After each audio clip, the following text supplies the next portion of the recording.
Could the United States Army be destined for a war against Russia? It's hard to even imagine. I'm saying that, and it's not just some hyperbole or some just crazy statement, but it's becoming more and more real, something that has to be given a legitimate shot. It shouldn't happen this way. There should be even no consideration of this, but the facts on the ground are requiring it. Earlier today, there was an article in the Telegraph, which was titled "NATO Land Corridor Could Rush U.S. Troops to Frontline in Event of European War with Russia."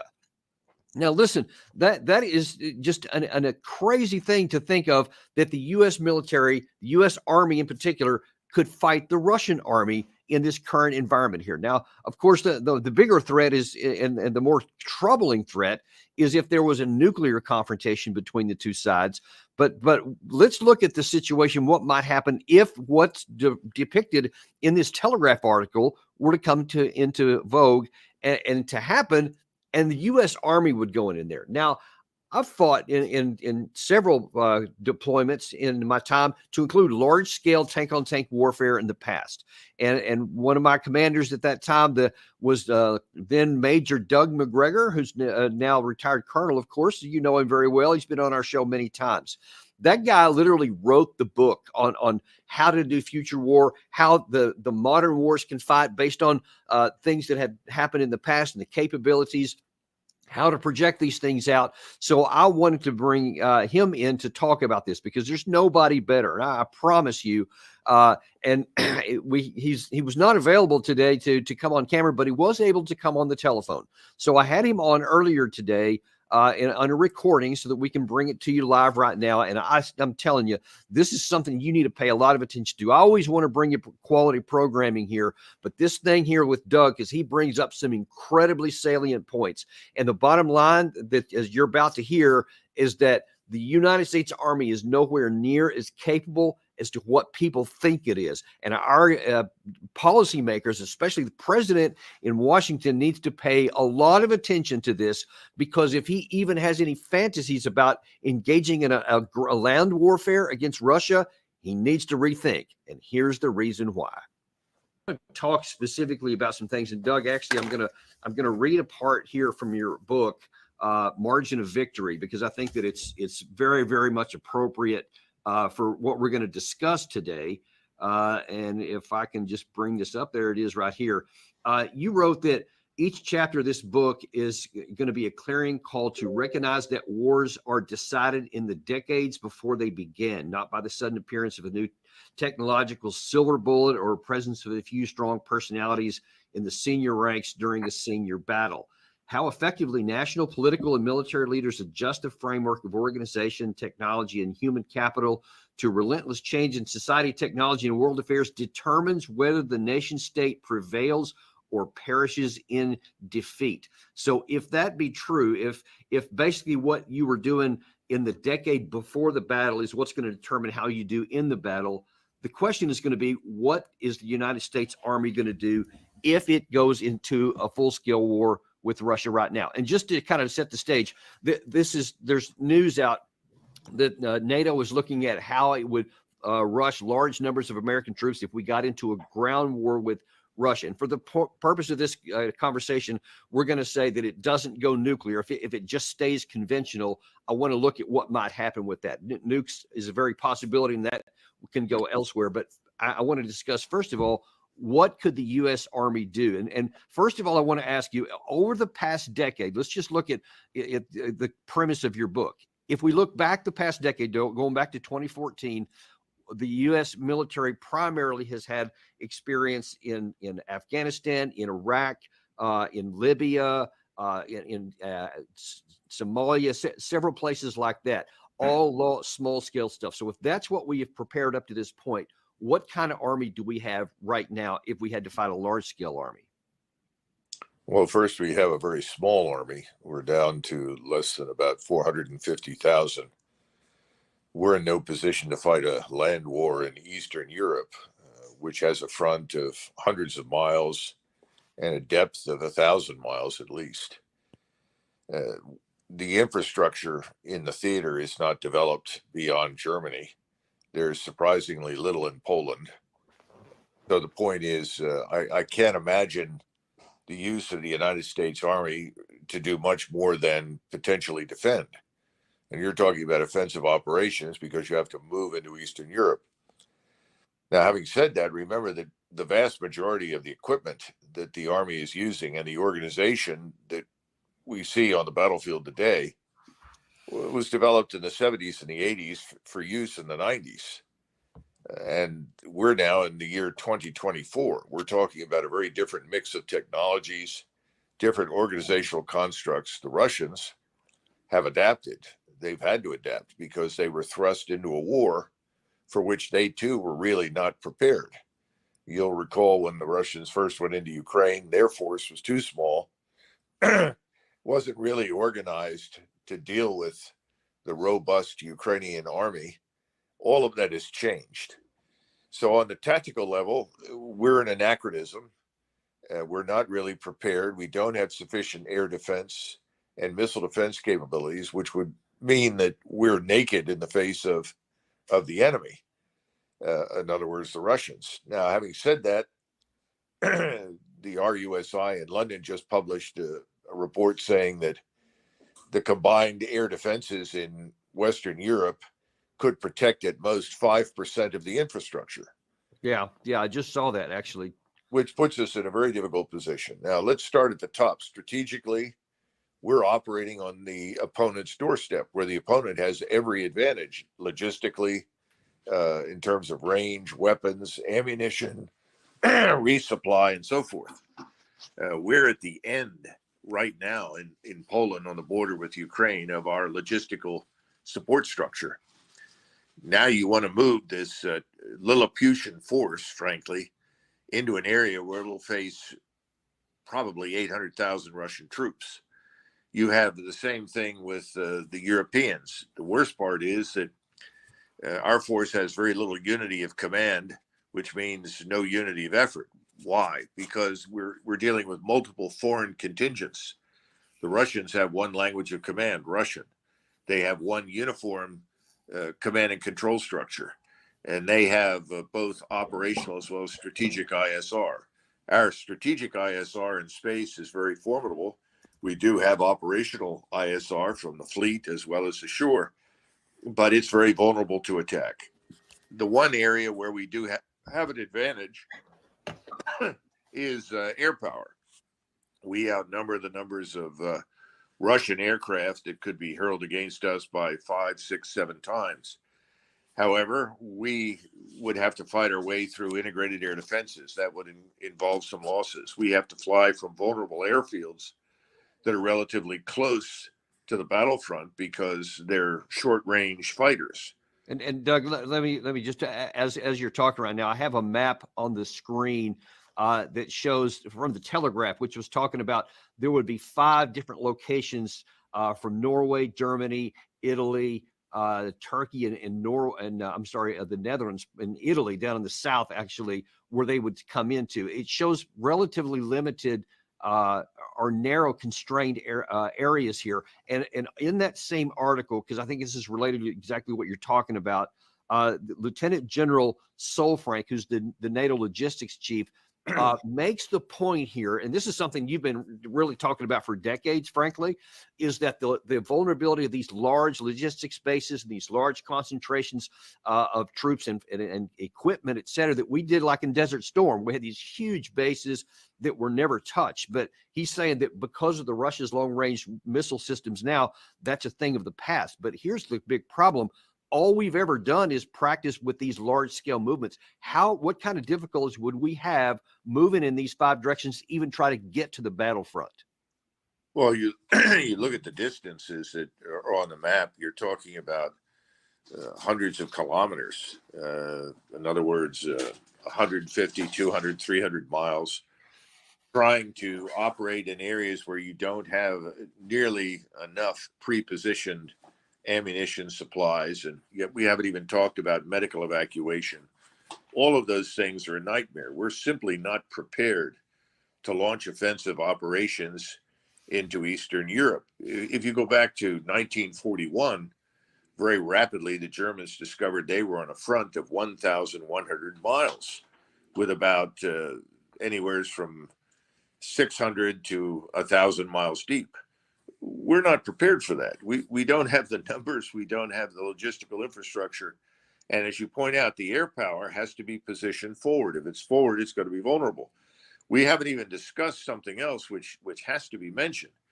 And if we've listened to the Russians over the last several weeks, repeatedly, they've said, look, if you attack us on our soil, if you launch strikes against us, we reserve the right to return the favor with tactical nuclear weapons. Now, very specifically, we're very reliant on F-15s. The F-15 is a brilliant aircraft, fighter, bomber, and the Russians know that it is capable of carrying and launching nuclear weapons. It's the same thing with B-52s.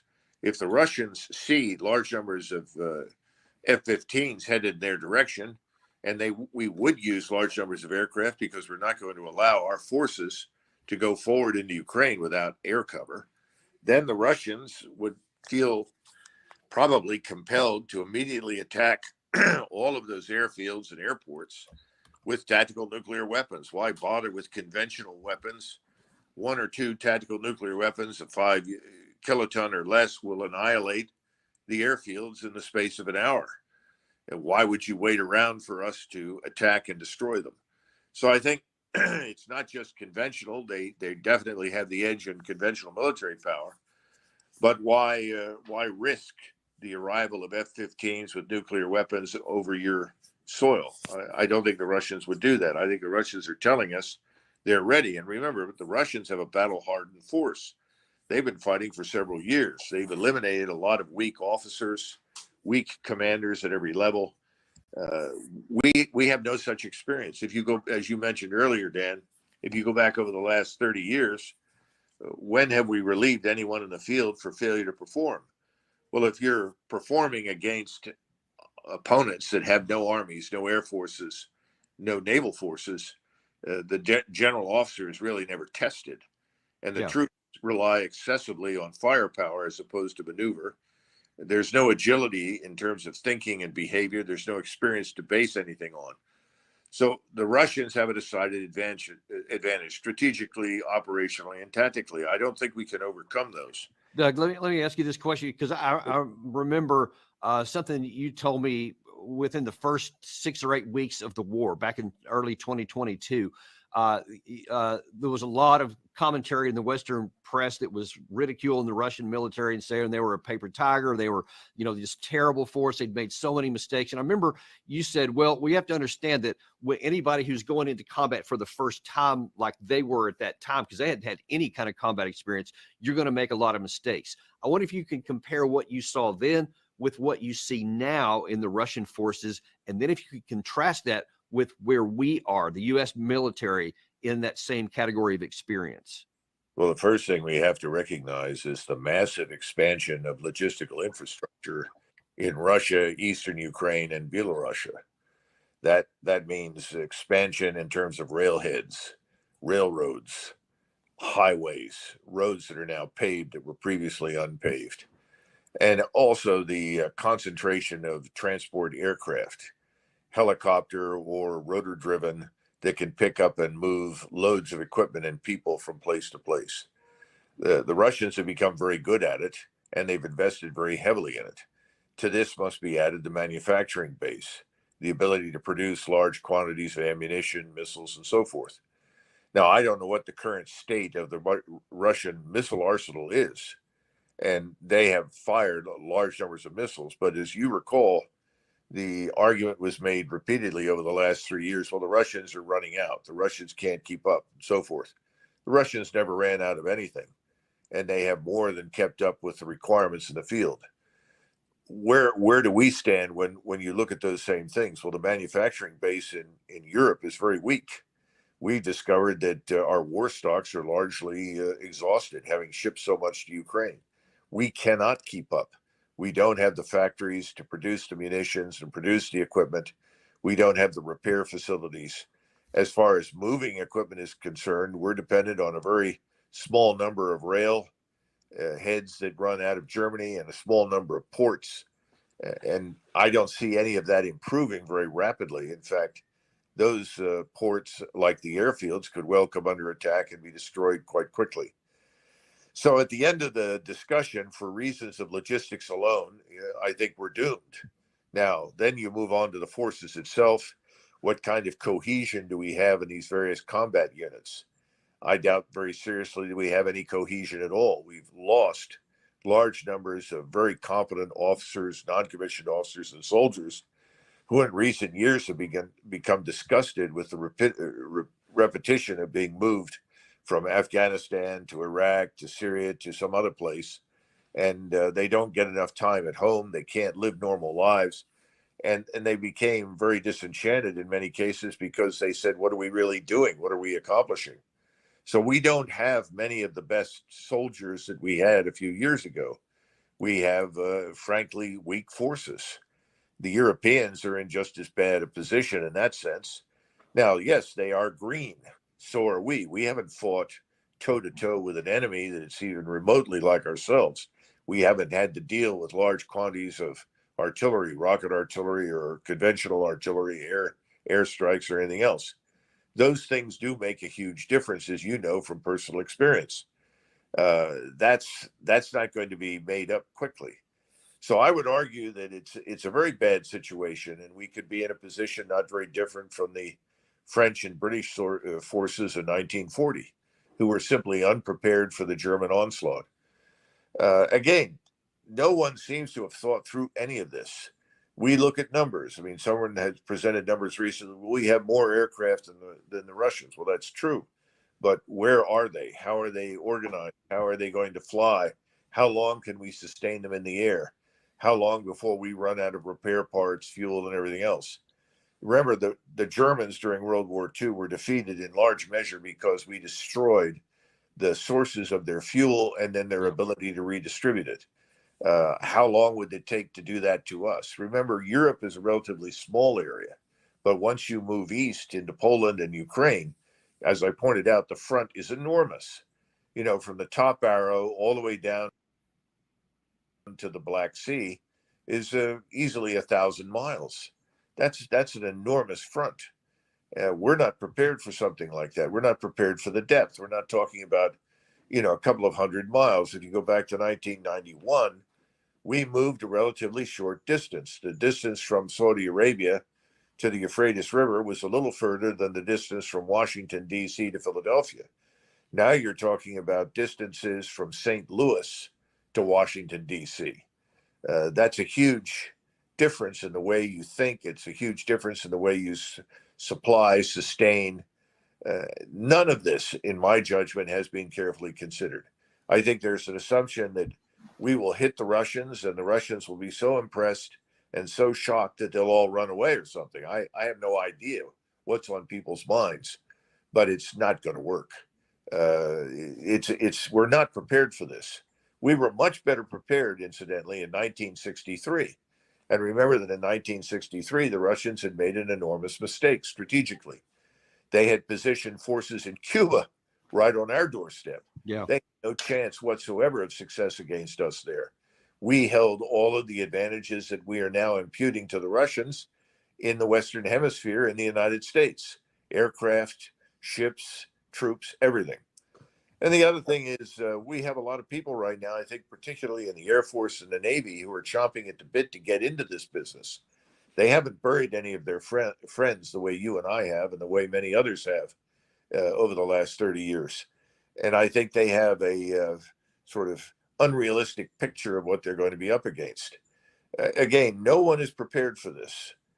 Now, I let think me ask you something, Doug. You said it's conventional wisdom, and I've talked to a lot of people who, even some here in Washington D.C., who are sober-minded and are balanced. They're not just blind, but there is this underlying assumption that, okay, well, the Ukraine side, I mean, they weren't well trained.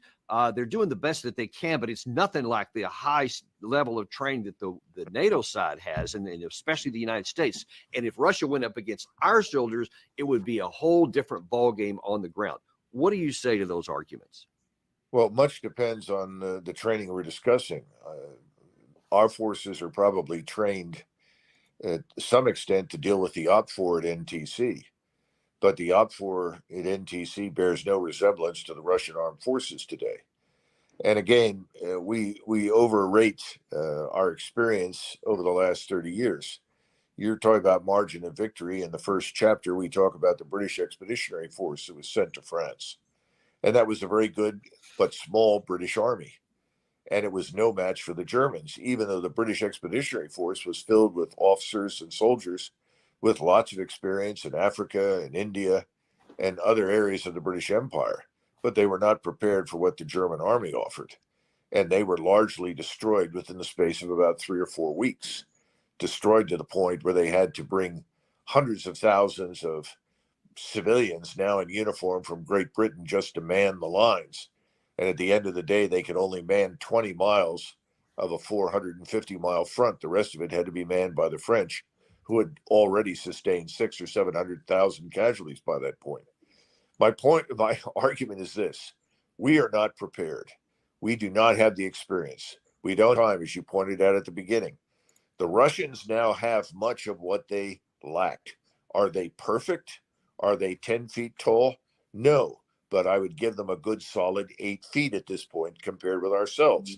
And we are certainly not 6 feet tall at this point.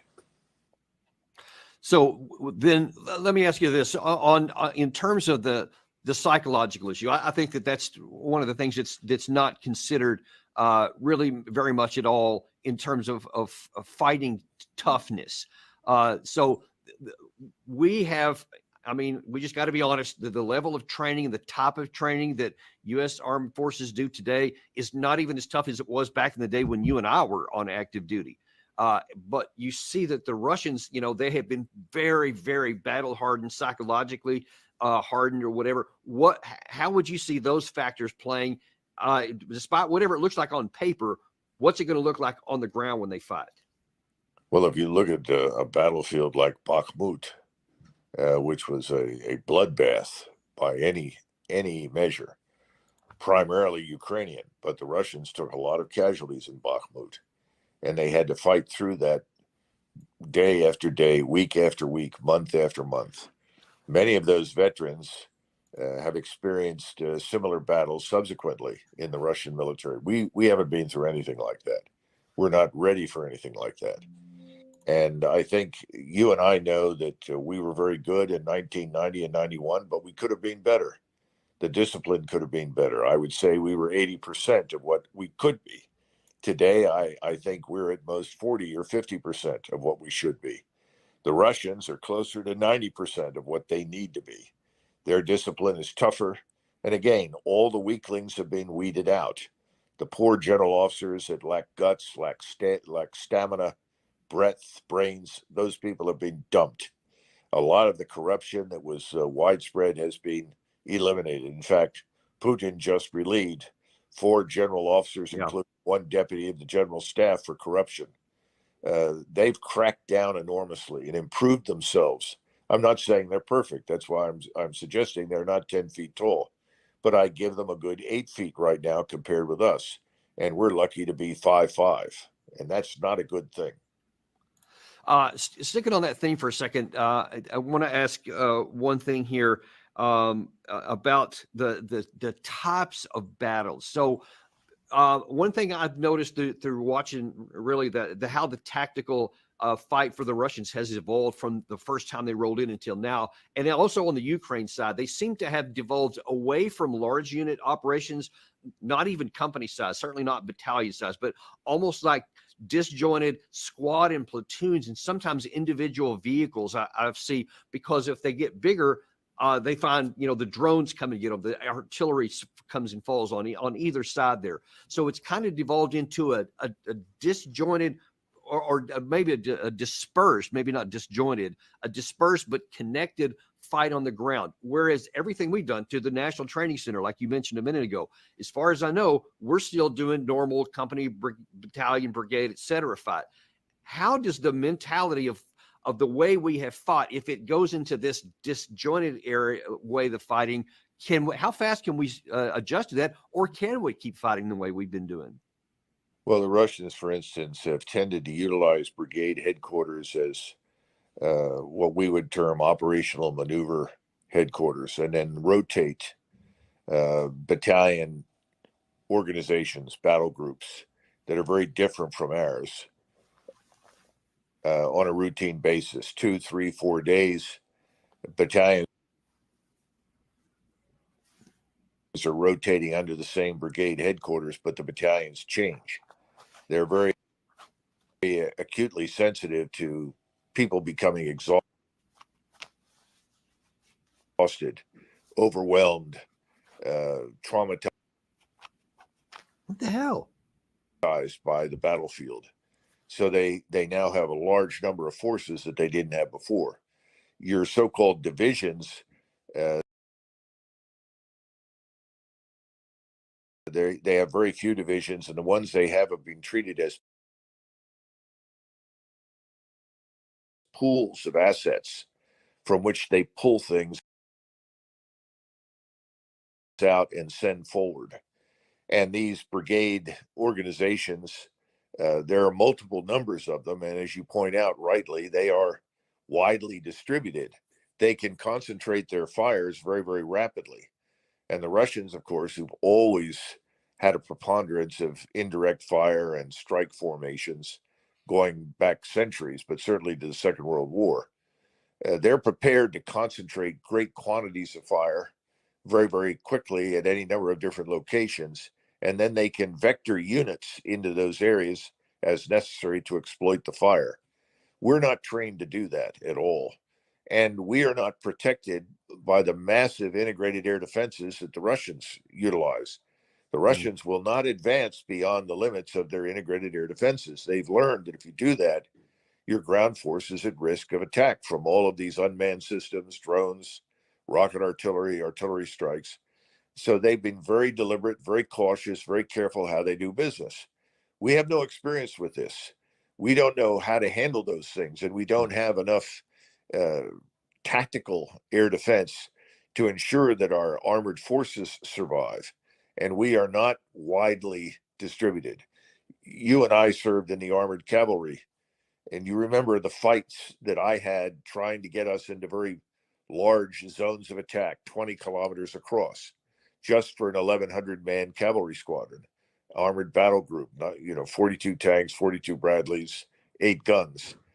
And people were appalled and kept insisting this was dangerous, that somehow or another, this wide distribution of force over a large area and also in depth, because it ran back 5-6 kilometers behind the 20-kilometer front, that this was too difficult to handle, too difficult to work. Well, it worked brilliantly. It worked very well for us. We were in an open desert.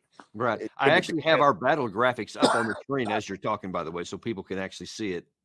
The point is that there was resistance to it 30 years ago. There is still resistance now. People are afraid to break up concentrations for fear that they will lose control. The emphasis in the U.S. military on the ground is much more on control than it is command. And there's a huge difference, as you and I know, because command is an influence, control is restrictive. The command influence can encourage initiative. It can encourage people to understand the intent and achieve it. Control can be paralyzing. And it's been my experience that we tend to paralyze more than we do anything else. So I think this is a tragedy waiting to happen, and we should avoid it at all costs, because again, the potential for this to go nuclear is huge, and we don't want to escalate to that level. And we will end up dealing with forces at sea as well as on land and in the air that could be devastating to us, not just to the Russians, but to us in particular, Right. and certainly to the Europeans. Right. I know we're running low on time here, so I want to get two more questions in real quick. First of all, I want to go back to that comment you mentioned at the first, where it's been revealed and admitted that NATO has 5% of the air defense capabilities needed to protect Europe, especially on the eastern flank. Quick question. How long, how big of a vulnerability is that if we're talking about any kind of a ground incursion or fight between the Russians and NATO? And then, secondly, how long would it take to rectify that problem? Well, there's no way to rectify it within the space of months. It would take years to establish an integrated air defense structure. We've never done it with overlapping radar coverage and a multitude of different air defense systems.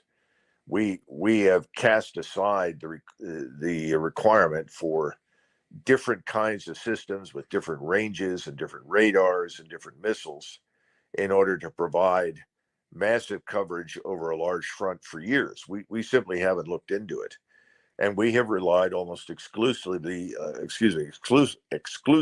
on our air power to compensate.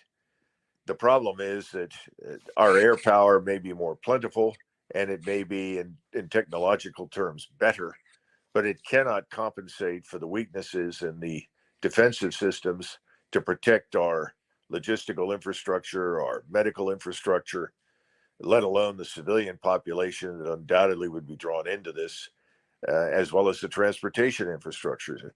And you and I also know how desperately thirsty for fuel the U.S. forces are with these turbine engines. And again, the turbine engines that emit a lot of heat, in addition to drinking fuel to the point where you have, quote unquote, an 8-hour tank, if you're lucky. In other words, if you keep the thing running every 7 or 8 hours, it's got to be refueled. And you cannot start that tank up and move it very quickly if you're on an auxiliary engine of some kind and then suddenly want to switch to your turbine engine. I mean, all of these things, we could go on and on, but refueling in combat in a war zone where essentially it's a 360-degree fight. Those things are not practiced. They're not understood. We haven't rehearsed them. We're not ready for it. We're not even ready for mass casualties. Yeah. And that's one of the things that the Russians learned to deal with very effectively. The Ukrainians never did. And I think many of the problems that the Ukrainians had were a function not so much of their failure to be adequately trained, but to be trained for the right thing and to be adequately supported from the very beginning on the ground. You cannot build an army from scratch in the space of a couple of years. And that's what the Ukrainians tried to do. We're now trying to throw together forces at the last minute. Someone said that we're going to have to send an additional 300,000 troops to Poland and Romania. Well, if you're going to do that, where are they going to come from? Yeah, you're going to have to pull for the National Guard. Yeah, our entire force is less than 500,000 total on active duty. So, I mean, what do how do you get those? Are we going to go through a long period of train up? No, we can't afford to do that. So now you're dumping literally tens of thousands of people in uniform who are civilians with very little notice into the laps of commanders in Poland and Romania and potentially the Baltic states and telling them, make something out of them, make it work. It's a prescription for failure. The whole idea should be immediately scrapped. Yeah, I couldn't agree with you more. In every way you want to measure this, it's bad. Doug, in the last few minutes you have here, I wonder if you can comment on your understanding of what may come next on the ground in the current fight here, because the Ukrainian Minister of Defense a few days back said that he revealed that in addition to this new incursion north of Kharkiv, and then, of course, all along the line of contact in the 600-mile front in the east, there's an additional up to 200,000 Russian forces that are somewhere in the north that are in an unspecific location. I saw this morning there's more and more evidence of a lot of armored vehicles being repositioned north in the Russian north of the Ukraine border in Russia. What do you think may be coming in the coming weeks, and can the Ukrainian forces withstand a new incursion somewhere? Well, first of all, the Ukrainian forces can't withstand anything anymore. It doesn't matter where the Russians want to advance. They're finished, and large numbers of them are deserting. I wouldn't put any trust or confidence in anything happening in the Ukrainian army right now. Secondly, you're talking about something that the Russians have always had available, but have chosen not to use it, and that is the northern front coming out of Belarus.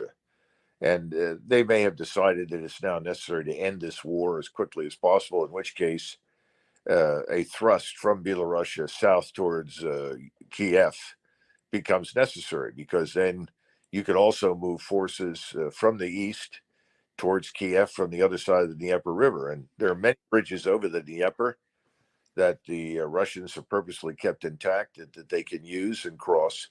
So I think Kiev itself could not end up under siege, but be attacked from the north, from the east, and from the south very rapidly. We'll know more when Zelensky and his courageous little band of friends pack cash into their aircraft or train or something and try to leave the city.